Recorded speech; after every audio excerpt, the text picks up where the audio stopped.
tak cerita apa pasal Haji Hadi mandi telanjang Langkola ke, tak cerita kita. Dan kita tak percaya pun. Ya, kan, yang mandi telanjang kat kolah tu pun kita tak percaya, apatah lagi cerita-cerita dalam kelambu. Cerita-cerita semurid apa semua ni bukan level kita. Kita bukan level Papu Kari. Kita bukan level Papa Gomo. Kita bukan level Raja Putra Todi tu. Tak ada manfaat pun pada rakyat nak sembang pasal orang kain ni. Tapi tugas kita adalah menjawab segala fitnah mereka. Kita dah banyak kali jawab tapi orang tak percaya. Dia berdulu lagi dia kata jangan percaya. Ya, bukan masalah kita takut kerajaan jatuh, tapi kita takut kamu terus diperbangangkan. Dia kutuk saya dekat room tu. Dia kata, ni menggelabah pasal apa? Kalau betul apa ni langkah Dubai tak betul, kenapalah kita hari-hari duk ulas? Kita duk cakap, takut ke? Dia kata, bukan masalah takut. Kita tahu dah. Tapi kita tak boleh kita tahu dan kita selamatkan diri kita seorang. Sebab dalam Islam, kalau kita tahu, kita kena bagi tahu orang lain. Itu tugas kita. Ya, Islam tak kata kamu tahu benda tu mudarat dan kamu lindung diri kamu saja. Kamu tak nak bercakap dengan orang lain. Kamu lindung diri kamu dan keluarga kamu saja. Tak betul. Kalau kita tahu benda tu pembohongan, kalau kita tahu benda tu fitnah, tugas kita sampaikan kepada orang lain supaya tak ramai orang bodoh dalam Malaysia ni. Nak hapuskan kebodohan 100% memang tak boleh, saudara. Tapi mengurangkan kebodohan tu boleh. Apatah lagi isu-isu melibatkan fitnah, isu melibatkan kazaf. Ini harus kita selamatkan. Terutamanya kepada orang Melayu, anak muda, orang Melayu Islam. Jangan muda-muda lagi dah dirosakkan. Itu sebab tu kita bercakap. Bukan masalah takut. Nak takut apa? Apakah kita tak pernah jadi pembangkang? Puluhan tahun kita jadi pembangkang lah.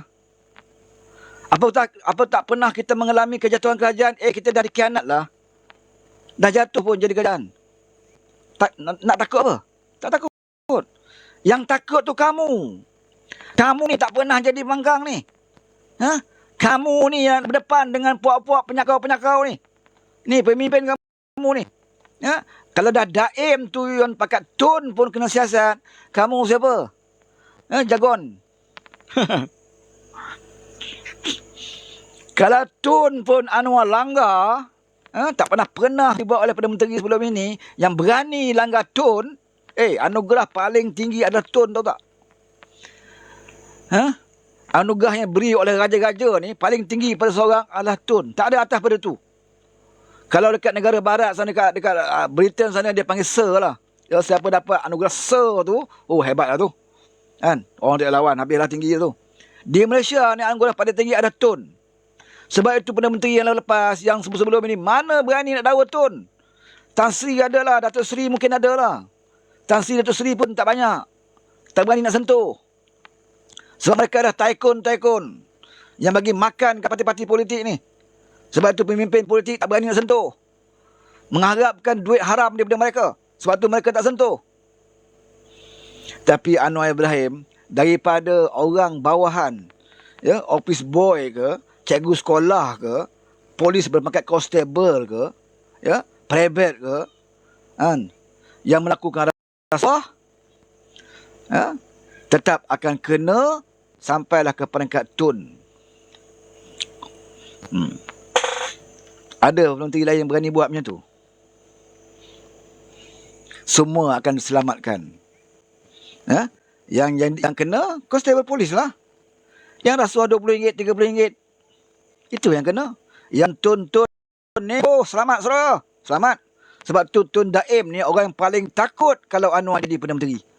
Kalau saudara Google balik YouTube, dengar balik ucapan Anwar sebelum dia jadi Perdana Menteri. Berapa tahun yang lalu, dia pernah kata, orang yang paling takut melihat dia jadi Perdana Menteri adalah Tun Daim. Kalau Tun Daim sangkut, Mahathir confirm gelabah. Sebab tu sekarang dia dah bunyi. Dah bunyi dah saudara. Sebab apa dah bunyi? Sebab Tun Daim dah kena. Cubit peha kiri Tun Daim, yang merah di peha kanan itu, yang lebam di peha kanan itu, peha kanan Mahathir. Begitu sekali hubungan mereka. Sebab itu Mahathir sekarang meroyan. Sebab itu dia perli Anwar, pergi sita semua harta-harta Tun yang ada. Dia nak perli Anwar. Saya nak bagi tahu Mahdi, kamu jangan cabar Anwar. Tak perlu kamu cabar. Sebelum kamu cabar pun, Anwar angkat sumpah saja. Dia dah bagi tahu dia tak peduli. Tun ke, Tan Sri ke, Datuk apa, dia tak peduli. Maknanya Mahdi, kamu dah lewat. Kamu dah lewat berpesan dengan Anwar. Ya, Anwar selepas angkat sumpah saja, dia dah cakap macam tu. Tun ke, Tan Sri ke, apa ke, dia tak peduli. Dan kamu sekarang meroyan pasal apa, wahai Mahdi? Ha? Kenapa kamu meroyan sangat? Dalam Malaysia ni, saudara, Tun tak ramai. Tak ramai Tun dalam Malaysia ni. Ya? Dan bukan semua Tun akan disita harta dia. Ingat Anwar ni zalim ke? Ingat Anwar dengki sangat ke orang ada duit? Engkau bina kekayaan, ingat Anwar dengki ke? Dia tak ada masalah. Kan? Lagi dia suka kalau ramai yang kaya. Contohnya macam Syed Mokhtar Al-Bukhari, orang kaya. Anwar suka runding dengan Syed Mokhtar. Bagilah sikit kekayaan tu kepada bantu petani-petani. Pesawah-pesawah. Syed Mokhtar pembantu. Maknanya Anwar tidak ada masalah kaya. Tapi kaya tu daripada mana? Kalau kaya tu kamu sakau hak rakyat, kamu kena berdepan. Kamu kena berdepan. Sebab Anwar selalu sebut, ya, fitnah peribadi dia senang-senang dia boleh maaf. Tak percaya, tanya Razman Zakaria. Senang-senang dia boleh maaf. Ya. Walaupun Anwar dah saman Razman 5 juta. Ya. Mula-mula tu bukan main lagi Razman. Macam hero sangat buat PC. Saya takkan tarik demi maruah Islam. Saya tak heran 5 juta. Saya akan pertahankan dakwaan saya. Depan wartawan. Bila masuk mahkamah, ya, selu-selu jadi merangkap melutut dengan Anwar Ibrahim. Minta maaf. Anwar ni pula satu hal juga. Ini nak, kalau nak cari kelemahan Anwar, ini ada kelemahan dia. Kalau nak cari kelemahan Anwar lah. Kelemahan dia apa? Mudah kesian kat orang. Ya. Anwar maafkan 5 juta, saudara. Senang-senang Anwar boleh dapat 5 juta. Confirm Razman akan kena kalau bercara mahkamah. Dan Anwar akan dapat 5 juta. Ya. Dan Razman pula akan hilang kerusi dia. Kalau Anwar ambil 5 juta kan bagus. Dah lah sekarang dia jadi Perdana Menteri tak digaji. Sungguhnya boleh dapat saman 5 juta tu. Bolehlah cover balik gaji tak ambil tu. 5 juta berapa lama? Ya, berapa lama dia boleh cover gaji Anwar tu? Lebih pada tu, lebih pada cukup. 5 juta. Tapi Anwar tak pandang duit tu. Dia pandang sebagai akhlak sebagai orang Islam. Dia belajar dalam Islam ni, kalau orang buat salah dan dia insaf kesalahan itu, kita kena beri peluang, maafkan. Itu yang Anwar belajar. Dia bukan macam kita. Kita kalau boleh dendam lagi. Padam muka kan? Tapi dia bukan macam kita. Itulah kelemahan dia. Sebab itulah orang berani fitnah dia hari-hari. Kalangan Mahathir cuba buat nak tengok. Tapi bagi Anwar dia tak kisah. Sebab dia pemimpin dah dibiasa dengan uji. Setakat kamu cakap mulut, tuduh dia dajjal, tuduh dia LGBT, ini tak heranlah. Puluhan tahun dia telah diuji. Lebih hebat daripada itu. Dia diuji dari segi mental, dia juga telah diuji dari segi fizikal. Dan dia lulus semua ujian yang diberikan kepada dia. Ya, dia pernah diuji waktu dia muda lagi, waktu dia pelajar. Ya, sayang dengan pelajaran ke, sayang dengan perjuangan. Dalam pelajar lagi dia dah memimpin demonstrasi di Baling untuk membela petani-petani miskin di Baling. Waktu itu Sanusi Menteri Besar Kedah pakai pampers main tahi lagi. Tapi nak sembang bukan main. Mempertikaikan perjuangan Anwar Ibrahim. Dia boleh beritahu Anwar apa? Anwar ni nak basmi Kepsinan Tegar. Nak basmi, nak tolong orang miskin. Hang pun tak pernah jadi miskin. Dia kata kat Anwar Ibrahim. Hang tak pernah jadi miskin. Macam mana hang nak tolong orang miskin? Ni betapa dungunya otak Menteri Besar Kedah. Sebab itu tak pelik kalau dia tidak boleh bangunkan Kedah. Otak dia dungu, saudara. Mungkin dia hebat dari segi karaoke je lah. Boleh karaoke 2-3 pagi. Tapi dalam pemikiran itu, ya, kita tak perlu jadi miskin untuk tolong orang miskin. Kita tidak perlu jadi ibu tunggal untuk tolong ibu tunggal. Kenapa bodoh sangat dia ni? Sebab itu Islam ajar, kalau kita ada duit, kita orang kaya, boleh bantu orang miskin. Masalahnya kena jadi miskin ke? Anwar Ibrahim bukanlah miskin, tetapi dia bukan orang kaya. Ya, dia orang sederhana. Tetapi kenapa dia boleh memperjuangkan nasib petani dia baling? Dan dia mengambil risiko. Dia ambil risiko, saudara. Dan dia dipenjarakan ISA 2 tahun. Itu belum kes yang fitnah lagi. Dia dah kena 2 tahun. Tunjukkan saya pemimpin PAS yang ada hari ini sanggup mengambil risiko seperti itu.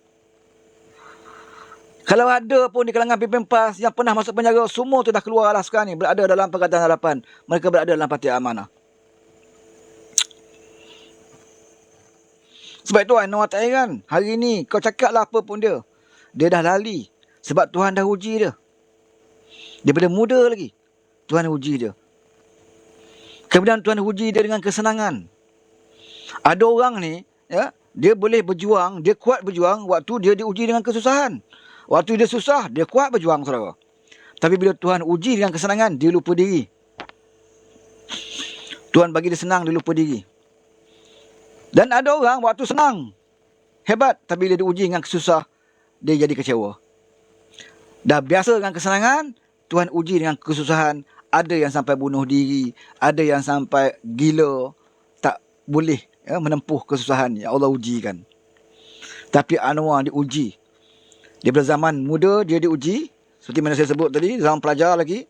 Kemudian dia diuji dengan kesenangan. Bila dia berada dalam UMNO, dia menjadi Menteri Keuangan. Banyak kementerian sebelum itu. Kemudian dia jadi Menteri Keuangan, timbalan pada Menteri. Menteri Keuangan ibarat macam kantung harta negara tu kat kunci. Kunci dia di tangan Anwar Ibrahim. Dia Menteri Keuangan waktu itu. Kalau dia nak berompak, nak menyakau, boleh aja. Kalau di kaki menyakau tu Nurul Izzah, anak-anak dia semua dah kaya raya dah, saudara. Abang-abang, adik-adik dia, bapak dia semua kaya raya dah. Kalau dia nak buat. Sebab kunci perbandaraan tu di tangan dia. Allah uji dia. Dan dia lulus dengan ujian tersebut. Dia tidak menyakau. Bahkan hak yang diberikan kepada ayah dia, hadiah kepada ayah dia pun dia suruh pulangkan balik.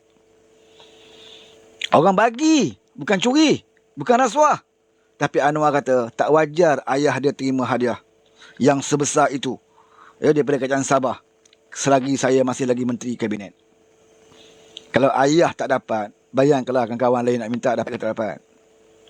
Sorry lah, anak-anak nak dapat. Ayah dia sendiri dia pun tak pergi ambil. Jadi Allah uji dia dengan kesenangan. Dan dia lulus, dia tidak menyakau. Dan dia konsisten, istiqamah dengan kebenaran.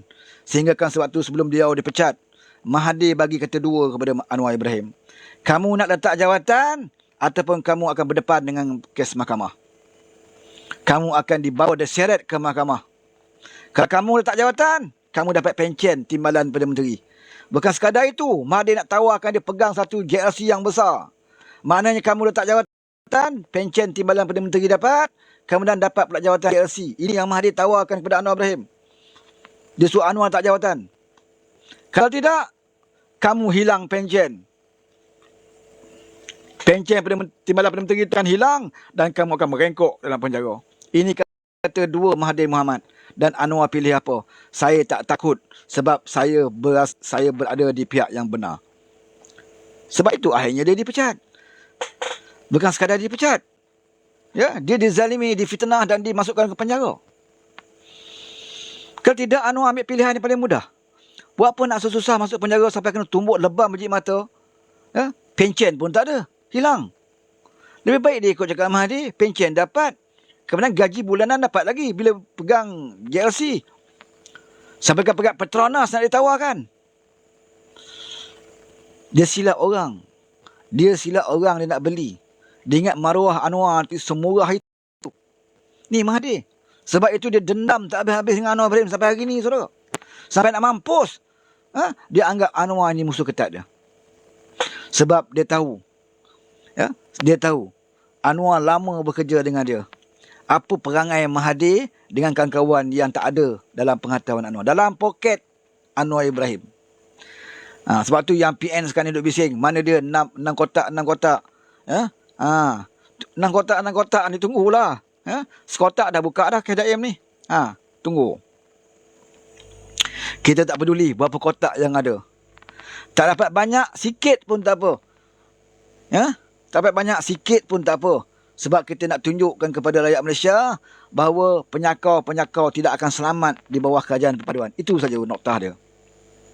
Jangan ingat kerajaan paduan ini seperti kerajaan-kerajaan yang sebelum itu kamu mengumpul kekayaan.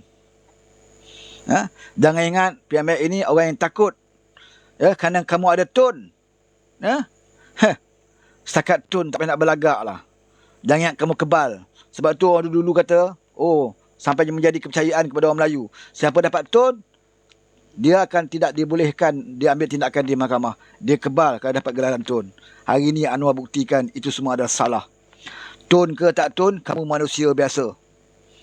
Kamu manusia biasa. Kamu menyakau, ya, status kamu samalah juga dengan orang yang mencuri ayam ke, curi telur ke, curi lembu tu, sama status dia.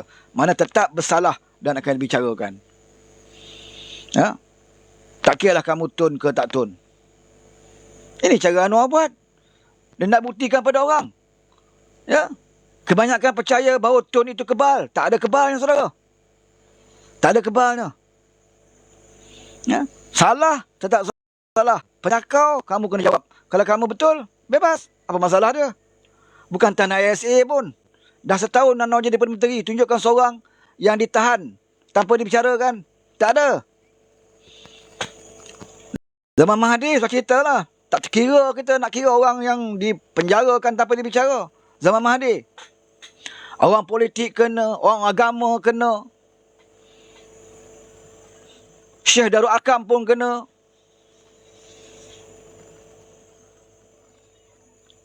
Geng apa tu? Geng Bukit Jenalik tu pun. Kan? Al-Ma'unah tu pun kena.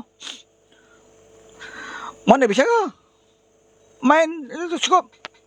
Masuk dalam. Senang je dengan Mahathir.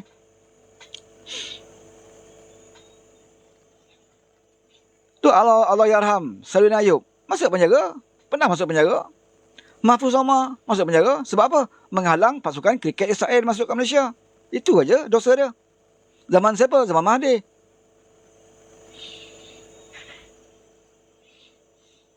Dia boleh membela pasukan kriket Israel. Dia sanggup penjarakan orang Melayu Islam dalam negara kita ni yang menentang kemasukan pasukan kriket Israel. Hari ini dia menyalak, berucap depan Kedutaan Amerika Syarikat, dialah pejuang Palestin. Bahkan dia mendesak kerajaan lebih tegas kepada mereka. Tengok. Mamat Kerala ni punya pusing. Dia ingat orang lupa sejarah dia. Siapa yang benarkan kapal berlabuh kat Malaysia? Zaman kamu. Kamu tak berhentikan. Kamu teruskan. Dia teruskan oleh zaman Pak Lah pula. Boleh mendarat pula. Bukan sekat berlabuh. Boleh mendarat. Dekat tanah air Malaysia ni. Tahun 2002, Mahathir benarkan kapal Israel berlabuh. Tahun 2005, Pak Lah benarkan mendarat pula. Tahun 2021, Din Cirit. Kamu boleh berlabuh di pelabuhan. Kamu boleh mendarat di bumi Malaysia. Hari ini aku bagi lagi keistimewaan kepada Israel. Kamu boleh lalu di ruang udara kami. Kami bagi lesen. Lalulah di ruang udara kami. Lalulah di atas serban-serban Haji Hadi. Di zaman Din Cirit. Dan puak-puak itu hari ini lah. Ini menyalak siang malam ni. Pertahankan Melayu, ketuanan Melayu. Pertahankan Islam, ketuanan Islam. DAP anti-Islam.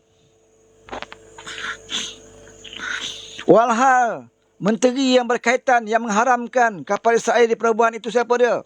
Anthony Locke, DAP. DAP pun berani mengambil tindakan kepada Israel. Kamu Mahathir, dan kamu Din Cirit, apa yang kamu berani buat waktu kamu jadi kerajaan?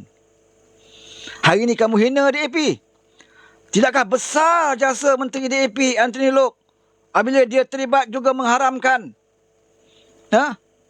kapal berlabuh di pelabuhan.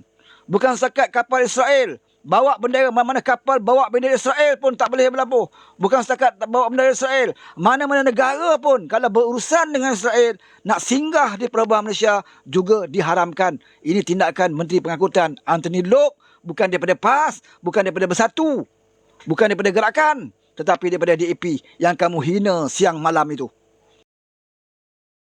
Beza kita dengan Anthony Locke ni iman je, saudara. Akidah kita je berbeza. Dari segi integriti, moral, jauh Anthony Locke itu lebih bermoral berbanding dengan Mahathir.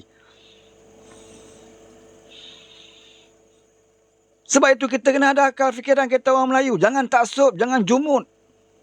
Sebut JDP komunis, sebut JDP komunis.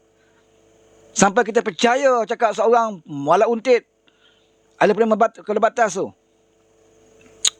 Benda yang semudah itu pun kita boleh percaya, bayangkanlah. Benda yang macam tu kita sendiri boleh fikir. Tapi malangnya otak kita cagarkan kepada lebay. Maka kita jadi bodoh. Tak boleh nak fikir benda semudah itu.